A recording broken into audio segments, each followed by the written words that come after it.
And as we're finding out from many of you at home, some Kentuckiana natives were in Vegas either right before or during this mass shooting.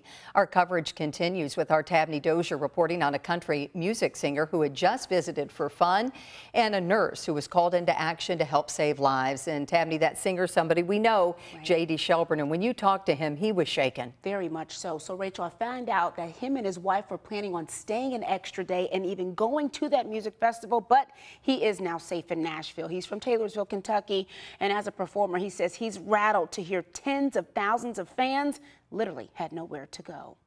We were going to stay one more night, and thank God we didn't. A weekend getaway to Las Vegas that Spencer County, Kentucky native J.D. Shelbourne will never forget. He was literally in the air flying to Nashville when the nation's deadliest mass shooting was happening. Two friends of his stuck at the MGM Hotel right down the strip from the Mandalay Bay. It sounded like from other friends I've read on some of their tweets that like they were hiding under the stage. They could hear the bullets ricocheting off the stage. I mean, it's just that hits close to home, and my prayers are out to all the victims. Shelbourne, a country music singer, is beyond shaken because just like Jason Aldean, who was performing right before the shooting, Shelbourne also sings at outdoor concerts.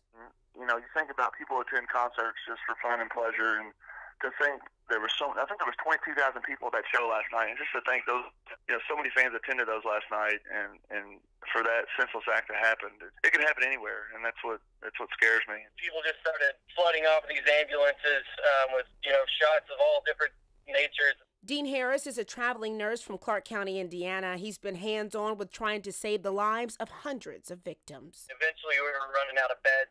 At one point, I saw somebody bring in a couple victims in the back of his pickup truck. We were having to grab supplies from everywhere, every different, supply station in the hospital. From a Kentucky native that almost stayed one more night to a Hoosier nurse who was barely slept. I just, tried to focus on the victims. The unthinkable happening almost 2,000 miles away is clearly affecting us all.